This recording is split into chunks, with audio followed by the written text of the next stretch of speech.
This is World to Win, bringing you the latest news and analysis from a socialist perspective. Welcome back, everyone. This is World to Win, and today we have an episode that's extremely important. We're going to be talking about one city, but the importance of this episode is not just for that city. It's for the entire world, truly. And so we have two new guests for World to Win coming on the show today. But first, of course, I want to say hello to Yara. Yara, how have you been? Hey, I'm okay. We are kind of in the England, Wales and Scotland section, obviously. We are getting ready for COP26. So we are out in the streets, doing loads of public activity, trying to get as many people and especially as many students as possible to go to Glasgow with us. So I'll just put it out there. If you're watching and you're not in the US, or if you're in the US and you want to pop and say hello in Scotland, make sure that you come to COP26 in November. I was going to say anyone can go, but especially those who are in Europe and can get there easily. Super exciting. So today we're going to be talking about Socialist Alternative, the International Socialist Alternative's city council member in Seattle. Now, we've talked on the show before about the recall campaign that's going on against her, but today we have two guests who are in Seattle working on the campaign tirelessly to make sure that we can defend the one Marxist elected in the United States. There have been attacks over the years from big business against Kshama in the council office, but the work that the International Socialist Alternative has been able to do alongside with the council member's office is remarkable. And so it's super important that we're able to defend this seat against this right-wing recall campaign. And we're going to get into exactly why we're saying this is a right-wing recall campaign. So first we have with us Emily, who's the campaign manager from Seattle, here with us today. How's it going, Emily? What have you been up to? Thanks, Tori, for having me. I've been, it's going really well. Mostly I've been doing a lot of door knocking, just constantly for the last few weeks. Actually, just this week on Tuesday, I had a really great experience where I knocked on a big house, wasn't really sure how the conversation was going to go. And this woman answered, and I had 5 people registered to vote in the house. And she was like, oh, yeah. We're absolutely voting against that Jim Crow recall. And it was just such a gratifying experience where it felt like we had really laid the basis politically, even though we hadn't talked to her yet personally, where our campaign's message was really resonating with ordinary people in the neighborhood. So just feeling really good. Door knocking is a lot of work, but I'm glad that you're able to get out there and talk to people. We also have with us Logan. So Logan, you are in Seattle as well, a member of Socialist Alternative. What have you been up to lately? Besides door knocking, of course. I've been volunteering with the campaign, with the Solidarity campaign, and then about to go back to work after the carpenters here went out on strike. So been organizing with a bunch of fired up carpenters and building trades workers who are taking on their bosses for a fair contract. So it's been a lot of excitement here. Thanks, Logan, and thanks for coming. The carpenter strike was absolutely, exciting. We're going to hear about it a little bit later, but if you want to read a little bit more about our analysis on, this historic strike, you can check out socialistalternative.org. We have a couple articles up about that. So I'm going to kick it over to Yara. You want to get us started today? Yeah, I actually have a big question for Emily before we start getting into the recall campaign generally, because I feel like the US system is sometimes very confusing for a lot of people outside of the country. So I wanted to ask you, Emily, if you can explain what recall means, what are we actually fighting against? So a recall is basically just a mechanism to remove someone from office. But recalls here in Washington state have a whole series of undemocratic mechanisms kind of baked into the very structure of them. First, it's the state Supreme Court who actually gets to decide whether or not a recall can move forward. As Marxists, we know that courts aren't just neutral arbiters of justice, right? They're tools of the state. And the courts in the US, most egregiously also have authorized segregation, driving indigenous people off their land. And that's why the recall on a fighter like Kshama Sawant, who led the way on the $15 an hour minimum wage and the Amazon tax, gets the green light. Where contrastingly, recalls brought forward against our thoroughly corporate mayor for authorizing tear gas on an entire neighborhood, and also a recall against a right-wing sheriff in another part of the state who refused to enforce a mask mandate amongst his officers during the pandemic. Both of those recalls were deemed frivolous by the state Supreme Court. So yeah, it's just a way of removing an elected official. But the basis for the recall charges that in Washington state never have to be proven in court. They then appear on the ballot as though they have been. So a huge thing we're constantly having to talk to voters about is how deeply dishonest the charges are and how the whole recall attack against Kshama Sawant is an attempt to criminalize the Black Lives Matter movement and to send a message to the 26 million people who participated in BLM last summer that peaceful protests are unacceptable to the establishment. So you're saying that there needs to, that there's this message that's being sent, but I'm trying to understand how it actually works. So what is Kshama actually being charged with? Because there has to be this kind of reason, right? So just to be totally clear, Councilmember Sawant hasn't been found guilty of anything. It's really important to emphasize because none of these so-called charges would actually hold up even in a bourgeois court. The right wing and big business, in fact, are just furious that Kshama's been so effective at things like taxing big business, winning renters' rights, and winning major gains for working people. So the first charge, which we have to talk to people quite a lot, is that Kshama led a march to Mayor Jenny Durkan's house. In fact, that march was planned and organized by families of victims of police violence. These families were rightly outraged that not one officer has been held accountable for the 28 killings by Seattle police officers in the last decade. They're extremely upset also that all of last summer, Durkan illegally used chemical weapons on peaceful protesters, so tear gas, blast balls, etc., for weeks, while she also colluded with the tops of the Seattle Police Department on how to repress the Black Lives Matter movement. The families of victims of police violence, they asked Kshama to speak at that protest, and I think it's completely correct that Kshama stood with those families. So, these are the kinds of charges that we're seeing, right? Is just that Kshama, who was elected to be a movement leader, to participate and stand with her constituents, had the audacity to march alongside 26 million people in the Black Lives Matter movement last year. Yeah, totally, Emily. And this is something that actually we've called on a lot of politicians to do, to actually join the movement and, join workers, join families to speak out against these atrocities, but also to help build the movement, bigger so that way it can be effective in fighting against police brutality. Also being able, politicians, they're able to deal with city budgets and budgets of police, etc. So it makes sense that a working class elected official participate in a movement like Black Lives Matter. But I know that's not the only, trumped up charge against Kshama. What else is the right wing attacking her on?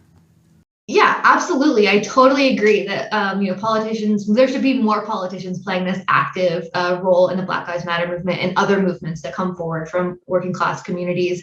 Another charge that is connected to the Black Lives Matter movement is that Kshama led protesters into City Hall for a protest. And that this was after hours and it was during the governor's COVID restrictions where no gatherings at all were permitted. But that protest, which was one of thousands of similar protests happening across the country during, the early stages of the pandemic, it was incredibly important. I really can't speak to that enough, right? And the leading role that Kshama played in that had a massive impact, right? Which, proves kind of what you're saying, Toya. Not only was it really empowering for the movement to see itself in the halls of power by taking over City Hall, but it is directly linked to a victory we had just a few short weeks later of winning the first in the nation ban on police use of chemical weapons here in Seattle. And of course, the right wing has depicted this protest as a riot. You can see that in the pages of Fox News, but I was there. I helped MC a General Assembly where we had a discussion on what are the next steps for the movement. Just like the civil rights movement, the reality is we are going to need to be prepared to push in a way that is going to make some people uncomfortable. How does change actually happen? Racist segregation would not have ended without bold protest. Sitting at a lunch counter as a Black person, that was breaking the law. Sitting in the front of the bus like Rosa Parks did, that was illegal. Kshama didn't break the law by participating in a peaceful mass protest, but she did put herself on the line in a way we need many more politicians to be willing to do. Finally, there's also the charge that Kshama used city resources for a tax Amazon ballot initiative. The Amazon tax, for folks who might not know, was an incredible victory. It was a $2 billion transfer of wealth from Seattle's richest to ordinary working people. Kshama she stands accused of buying pizza, printing leaflets, and posting on her council office blog about the need for an Amazon tax. And she had to pay a small fine for this. But in fact, many council members pay such fines for these kind of minor technical violations. And it's not this technical violation that big business is concerned about, right? They are worried that we won a tax on the profits of the super wealthy, and they don't want that example to stand, and they don't want to see it replicated. What does the argument against you on the ground look like?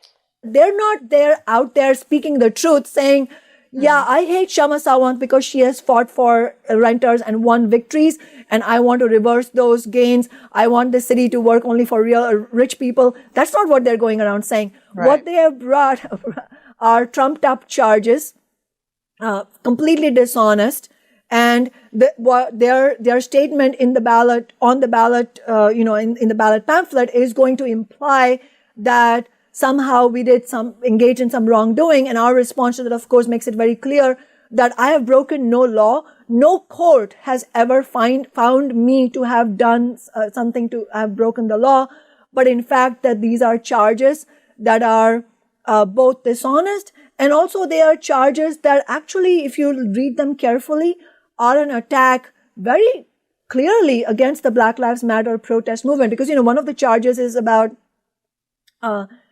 BLM protesters coming alongside me to City Hall. And on the face of it, it purports to be a concern about COVID. But let me tell you something. The same state Supreme Court that approved the recall against me threw out the recall charges on a COVID-denying sheriff named John Snaza from a local county who refused to enforce the mask mandate on his officers. That's absolutely ridiculous. And it's not funny, but it's almost funny how they take these little things that actually happen all the time and try to make it seem like, oh my God, this is happening. But like you said, Emily, like council members do things, all the time. They use their resources all the time. And when we elect someone, working people elect someone, we want them to fight for things that we need. And a $2 billion transfer of wealth is something that we as working people need. But I want to go to Logan, because Logan, we're talking about these, this right-wing recall, and the powers that be that are driving this are upset that Kshama is building movements to protect Black lives, building movements to tax the rich. So can you go a little bit more in depth as to who is behind this right-wing recall campaign? The right-wing recall, they've tried hard throughout with support from the Bosses media to paint their big business back campaign as, a grassroots effort. But all you have to do is follow the money and contrast their campaign with ours.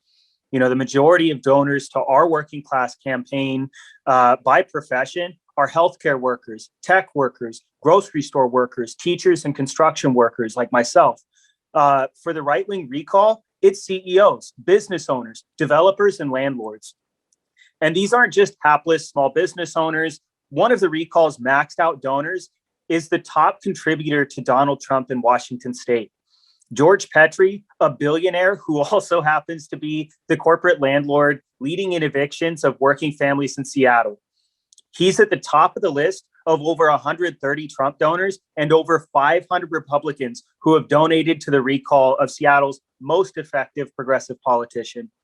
This support from the landlord and developer lobby is every bit connected to their opposition to our historic renters' rights victories and continuing fight for rent control. They hate that workers and renters have a voice and an organizer in City Hall, and they're using every undemocratic tool to strip working people and the oppressed of our political representation. That is insane, but what I really don't understand about this, and Logan, maybe you can kind of shed some light over it, is why do the right wing care so much about this one socialist council member in one city in the US? Like why are they putting so many resources and so much energy and so many efforts into, counteracting her? Well, Kshama's campaigned boldly for raising wages, taxing big business, and fighting to put workers first through an effective movement-building approach that threatens big business and their political establishment. What's more, our victories here embolden workers and youth everywhere. Our breakthrough 15 now victory in Seattle spread to cities and states nationally. And has created a dynamic where even the Democratic Party establishment has to wrap itself in false support for this demand or risk exposure as the thoroughly corporate institution that it is. Of course, as we have seen, they have absolutely no intention of fighting for it. But that's the case in Seattle as well, where elected Democrats promise the moon, but do everything they can to obstruct real change. The difference is Kshama unequivocally supports and builds our movements, and that puts real pressure on City Hall to either vote in favor or be exposed as corporate tools.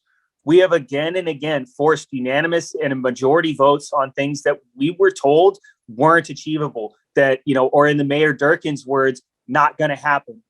And this is despite only starting with one reliable vote in favor, Kshama's.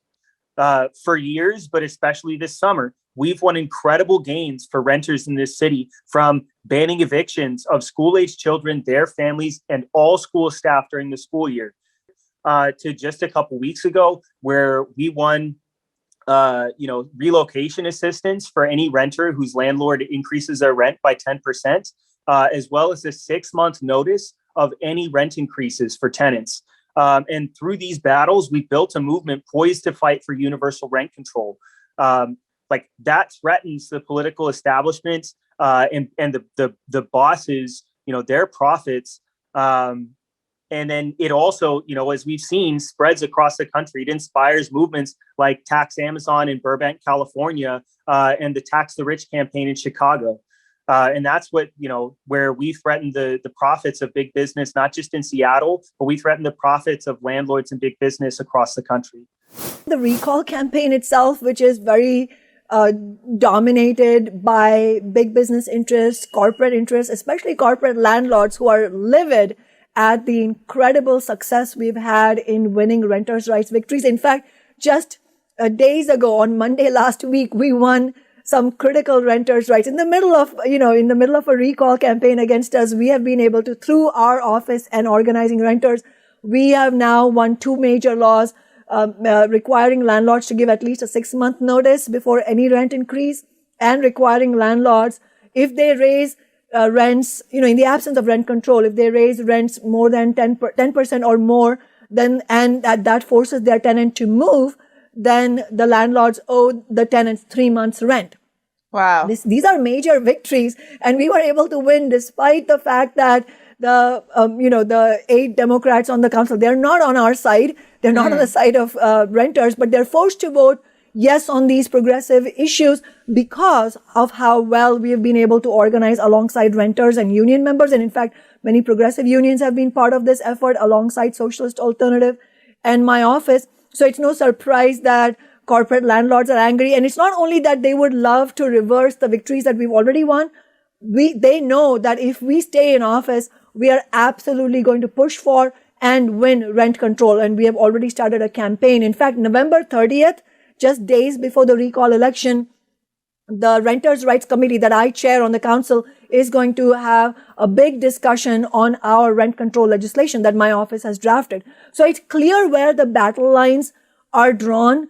And of course, Amazon, S-Team executives are also part of this. So it's, in general, it's big business interests that are aligned for the recall and in order to remove us from office. And I say us because it's not individually directed at me. It's directed at what we've been able to achieve through this fighting approach that we've used as a Marxist elected office.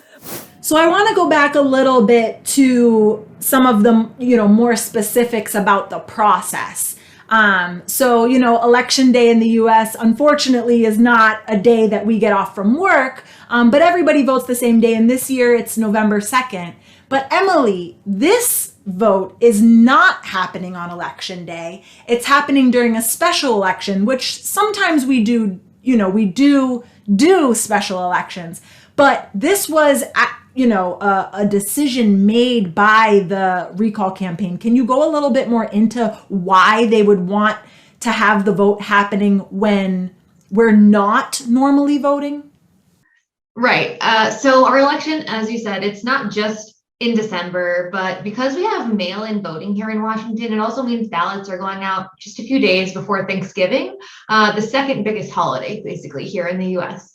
And yeah, that wasn't an accident. There's the general election in November, where here in Seattle, ordinary people will turn out to vote for a new mayor and city council positions. And the recall actually could have been on this ballot. They'd collected enough signatures to do so in time for the deadline to make it. Instead, though, they chose to sit on those signatures, turning them in at the end of September in hopes of engineering maximum voter suppression, right? So they didn't want to end up on a February ballot either, where other people would be turning out to vote on some school district measures. They wanted it to happen square in the middle of the holidays. And why? Just like we're seeing voter suppression all across the country in the US, I think people hear about it in Texas and Arizona, and they don't expect it to happen here in liberal Seattle. But Logan laid out in the last question kind of what's at stake for big business here. And they're hoping, because they haven't been able to beat Kshama in a ordinary election 3 times in a row now, right? We have maximum high vote record turnout. But they're hoping with this special winter election that renters, young people, students, people of color, that they won't vote. That those people are busy, that they're not expecting a holiday special election, that if they've moved during the tumultuous last year and a half, they'll miss this unexpected ballot which is coming in through their mailbox.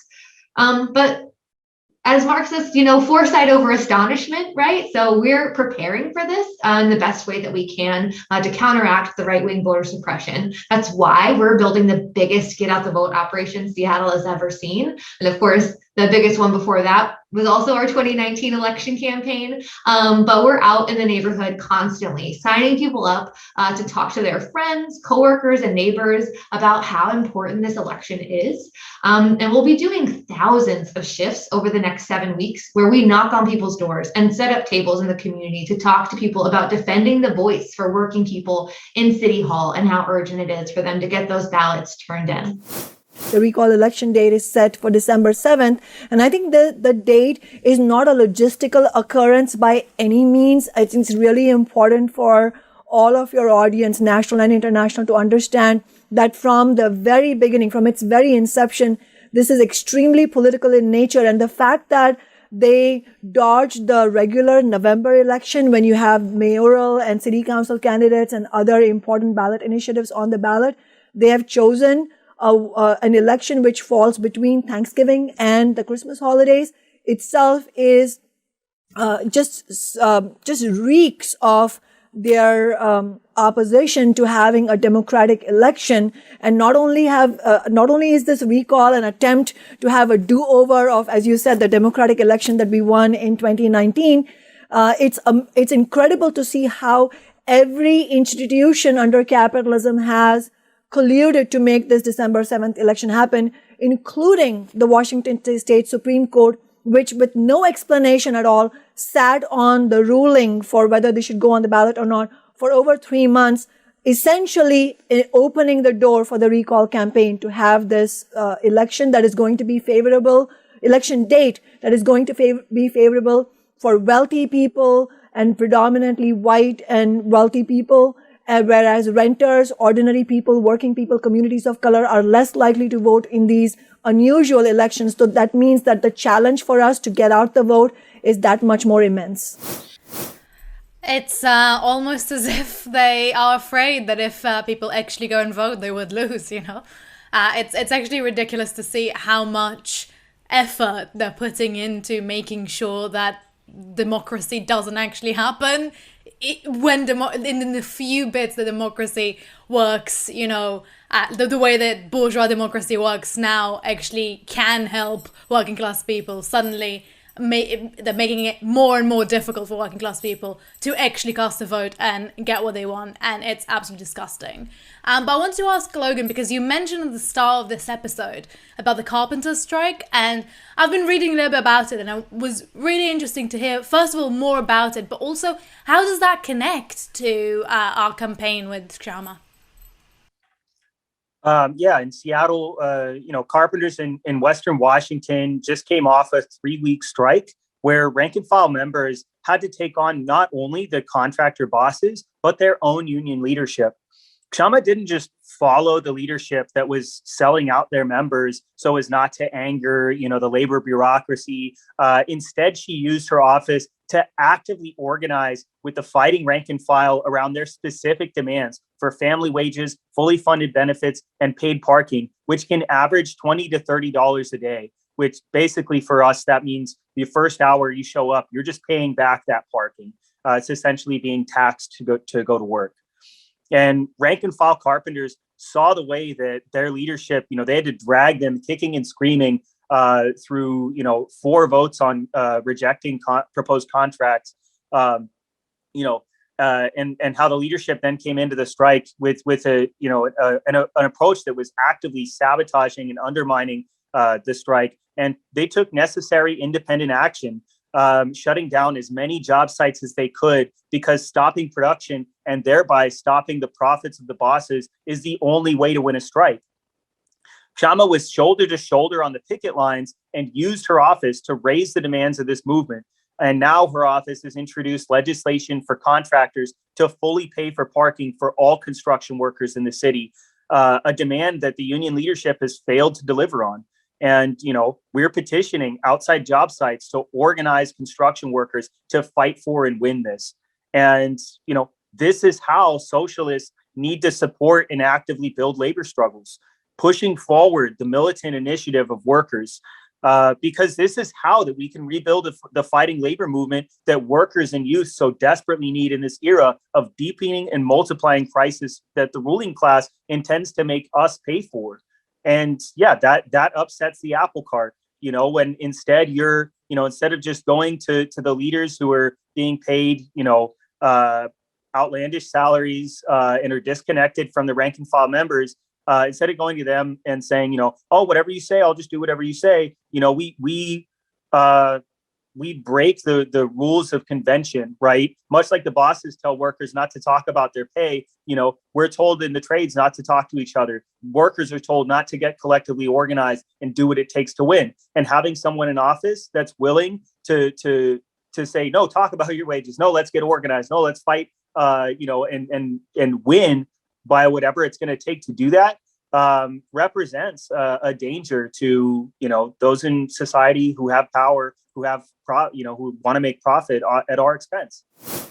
Sometimes I feel like that conversation about what elected officials, what, political leaders have to put themselves through is overly centered over the harms that are being experienced by millions of people every single day, and we can lose sight of that. And when the rhetoric of what ordinary people are going through is coupled or is deployed by political leaders to motivate certain kinds of actions, and then frankly, to motivate compromise, to justify compromise, it becomes really disgusting. I got to be honest. And the cynicism of that is in some ways too much to bear. Yes, we should be holding elected representatives to high standards. And I also want to be clear, we are not, at least I am not, when I think of, holding leaders accountable and holding them to high standards, I'm not just talking about Congress members or city council members, something like that.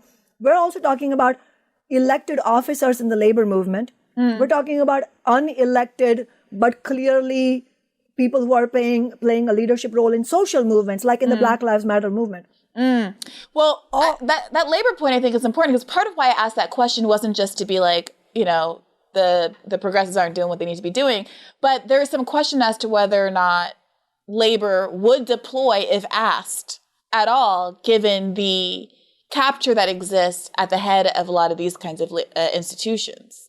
Oh yeah, and in fact, I would say the labor leaders have been missing in action right now. I mean, why aren't they mobilizing hundreds of thousands of union members, if not millions, around the nation in order to push for the maximum possible potential and really put pressure on Biden, Kristen Sinema, and on Joe Manchin.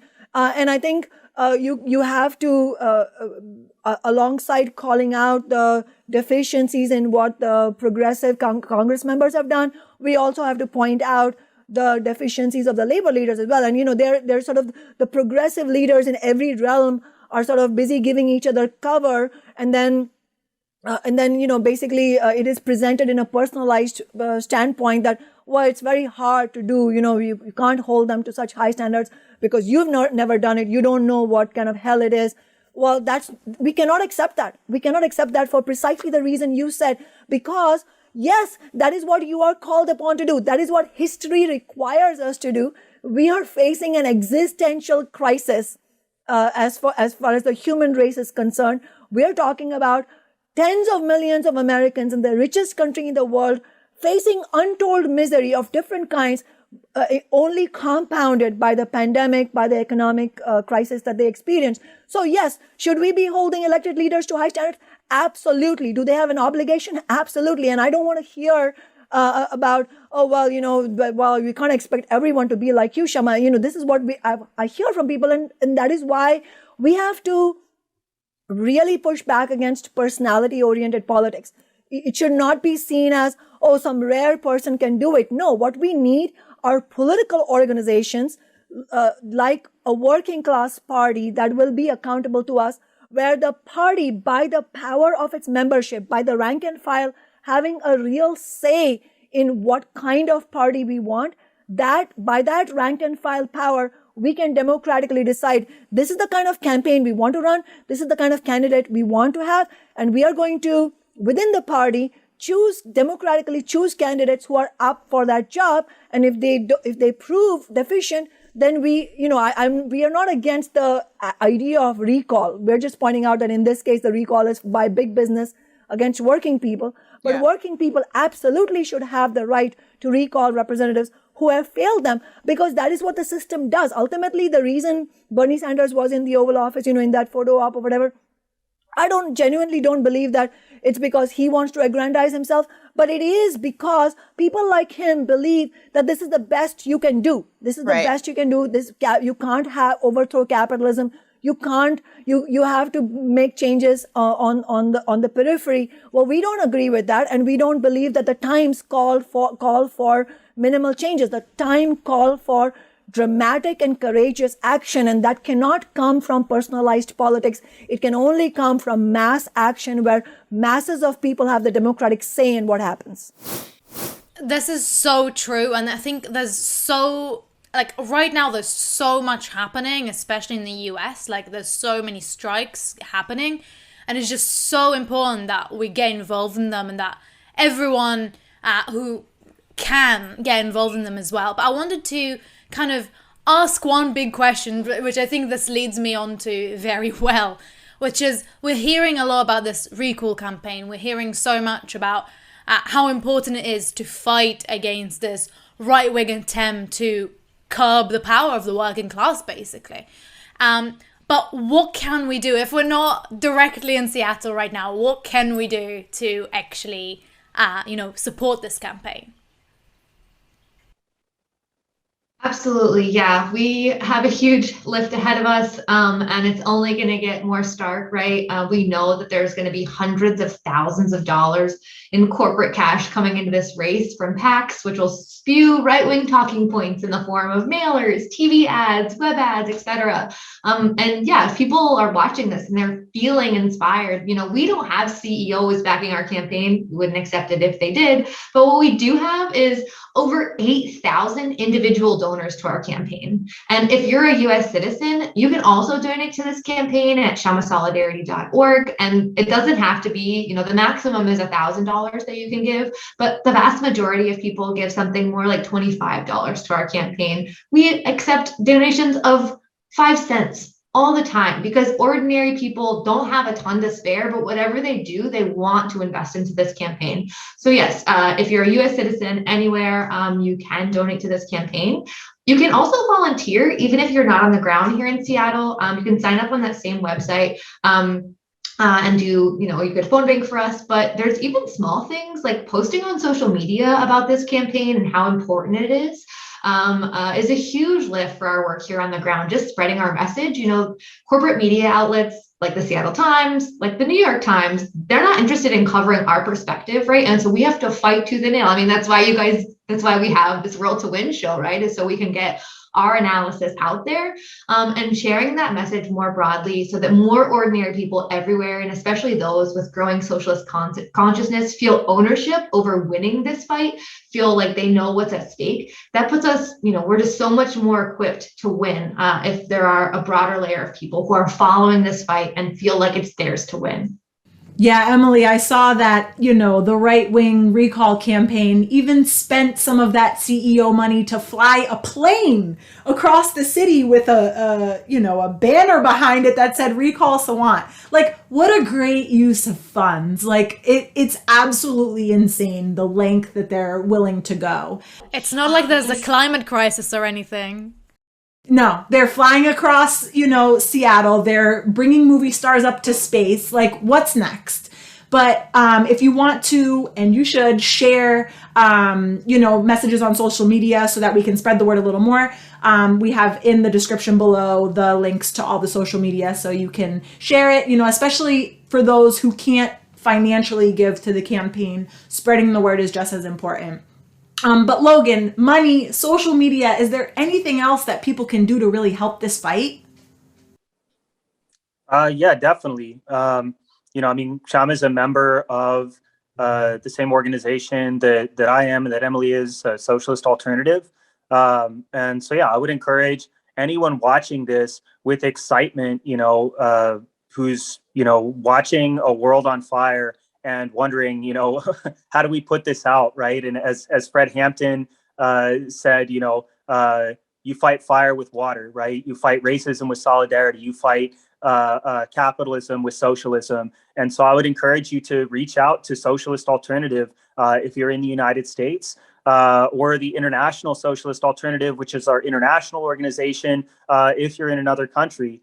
Global capitalism is scrambling to offset the costs of climate change and the pandemic to the shoulders of the rest of us. And we need to be organized and fighting internationally if we're going to take on the bosses and win a socialist world. Thank you so much, guys, for coming on our show today. It was great to see you, and hopefully we'll have you on again real soon. And good luck out there. This was so interesting, and I'm so excited always to hear about what our comrades are doing around the world, and especially when it comes to Kshama, because I feel like everywhere around the world, when you say her name to anyone who knows her, she's such an inspiration. So I really enjoy this episode, but I want to go now to the Shoutout of the week, and we're gonna move swiftly away from the US to Belgium, when there was a massive protest of 70,000 people in Brussels against climate change. And we've seen that as one of the biggest protests after a really big movement in 2019 that obviously due to COVID had to go down. But we're seeing now, the potential of this movement to come back massively. And it's obviously a great way to lead us to COP26. Actually, our members who intervened managed to get some money to help send people from Belgium for our intervention in Glasgow in November. And there's going to be a major delegation from Belgium, but generally from all around the world in COP26. And this protest was amazing. I think that it's clear to everyone around the world why we need to protest against climate change. We keep hearing how individual actions, and if we just don't use plastic straws and bring our own keep cup to places, then everything will be fine. But we know instinctively that it's not going to be fine. We're seeing just how much action is needed and how little is being done. So it's no surprise at all, as much as it is incredible, it's no surprise at all that so many people find this subject so important to, fight about. And we had a really impressive block from both the Rosa campaign and the Active Left students in Belgium. And there was not just a block on the demo, there's also, they were also talking specifically about the impact of capitalism when it comes to the climate and the need for a socialist alternative. So amazing to see that. These photos are absolutely impressive and beautiful. And again, I want to remind everyone that if you're seeing those protests in Belgium and you're inspired and you're feeling the heat, no pun intended, to go and fight against climate change, then we are going to have a massive international intervention in Glasgow for COP26. So go on our website and sign up to come and join us on our delegation. It's going to be amazing. And don't forget to say hello to me as well, because I'll be there. So that's it for this week. See you very soon with another episode of World to Win. And of course, don't forget that you can watch it either on YouTube or listen to it on every podcast platform. We're on the 7 big ones and we're also on loads of the smaller ones as well. So make sure that you subscribe both on YouTube and on your favorite podcast platform, and we'll see you soon. This is World to Win. Every Sunday, we broadcast with speakers from across the globe, bringing you the latest news and analysis on the fast-moving global events from a socialist perspective. Subscribe to the International Socialist Alternatives YouTube page and click the bell to get notified when we go live for a new episode. Like us on Facebook and follow us on Instagram, because there's a lot to do and we have a world to win. When we fight! When we fight! When we fight! Solidarity!